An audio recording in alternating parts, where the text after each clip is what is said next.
The Alcatraz Escape, 1962.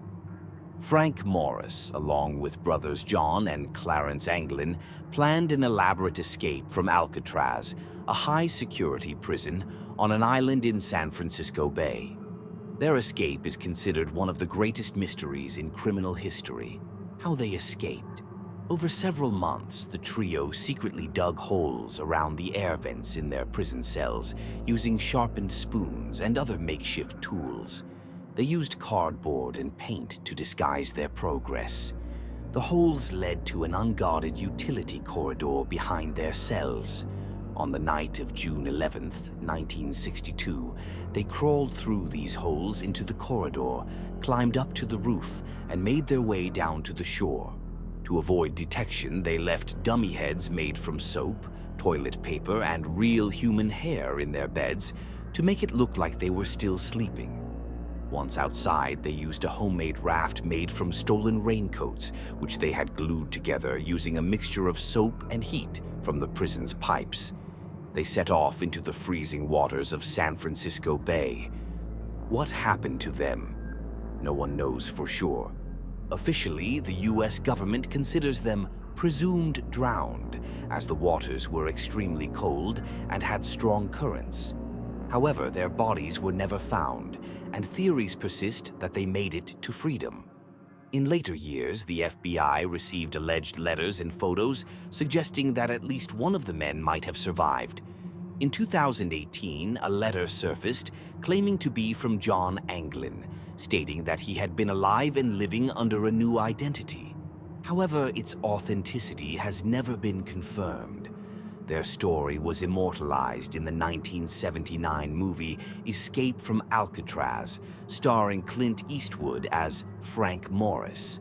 The Alcatraz escape remains one of the most famous prison breaks in history, and people still speculate about whether they truly survived.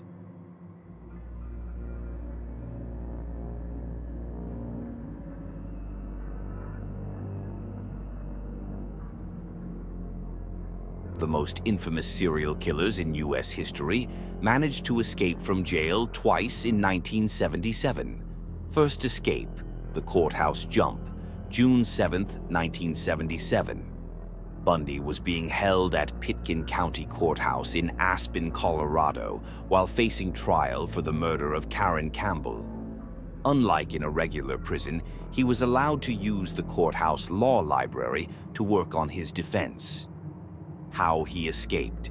While in the law library, Bundy noticed that a second-story window was left open. He took advantage of a moment when the guard left him unshackled and jumped out of the window, falling 25 feet to the ground. He injured his ankle but still ran into the woods and managed to stay free for 6 days before being recaptured while stealing a car. Second escape, the jailbreak, December 30th, 1977. After being caught, Bundy was transferred to Garfield County Jail in Glenwood Springs, Colorado. However, he had already started planning an even more daring escape. How he escaped. Over several months, Bundy lost about 30 pounds to make himself thinner. He used a hacksaw, likely smuggled in by a visitor, to cut a hole in the ceiling of his cell, where there was a crawl space. On the night of December 30th, when most guards were off for the holidays, Bundy climbed into the crawl space, crawled into a vacant apartment above the jail, put on civilian clothes he had stashed away, and walked out the front door of the jail. What happened next? Bundy stole a car and drove to Florida, where he went on to murder at least 3 more women, including 2 students at Florida State University's Chi Omega sorority house in January 1978.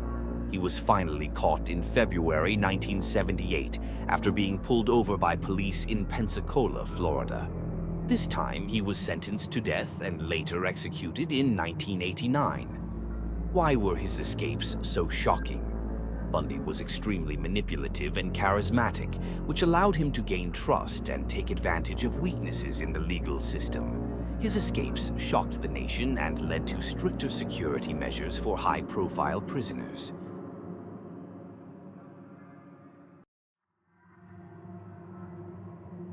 Frank Abagnale is one of the most famous con artists in history, known for his incredible ability to forge checks, impersonate professionals, and escape capture, all before the age of 21. Early life born on April 27, 1948 in New York, Frank Abagnale had a troubled childhood due to his parents' divorce. At age 16, he ran away from home and started his life of fraud. His criminal career check fraud Abagnale was a master of forging checks.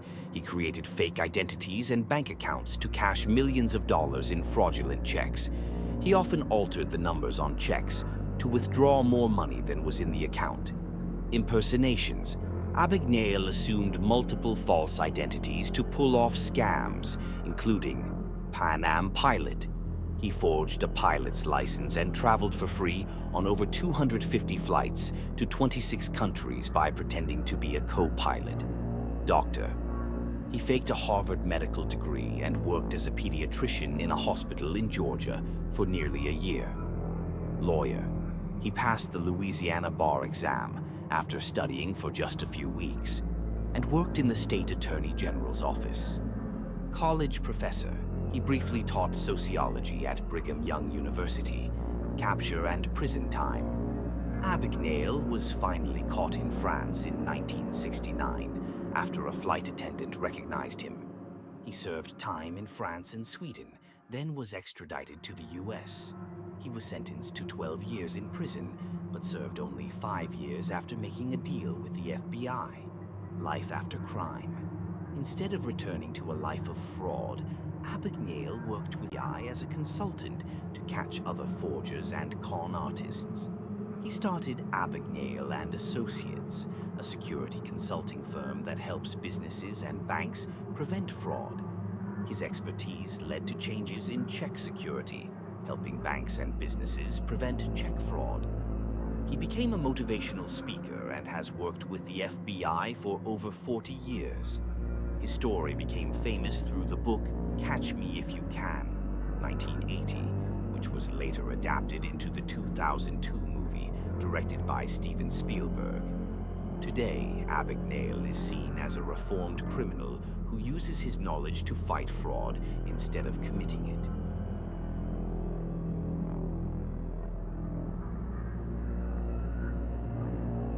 Choi Gap-bok is a South Korean man known for his incredible prison escape using yoga skills.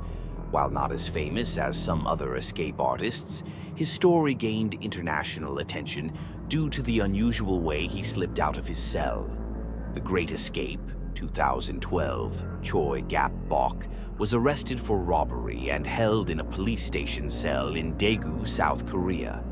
At 50 years old, he had practiced yoga for over 20 years, making him extremely flexible. After 5 days in custody, he escaped by squeezing through the tiny food slot at the bottom of his cell door. How did he do it? The slot was only 15 centimeters, 5.9 inches, tall and 45 centimeters, 17.7 inches, wide, barely bigger than a sheet of paper. He applied skin ointment to make himself slippery. It took him only 34 seconds to wriggle through the opening and escape. Once out, he disappeared into the night. Capture his freedom didn't last long. He was caught 6 days later while hiding in a mountain area. After his recapture, authorities placed him in a cell with a much smaller food slot to prevent another escape. Choi's escape is often mentioned as one of the most unbelievable prison breaks in history. His case highlights how unusual skills like yoga can be used in unexpected ways. It also led South Korean prisons to rethink their security measures for detainees.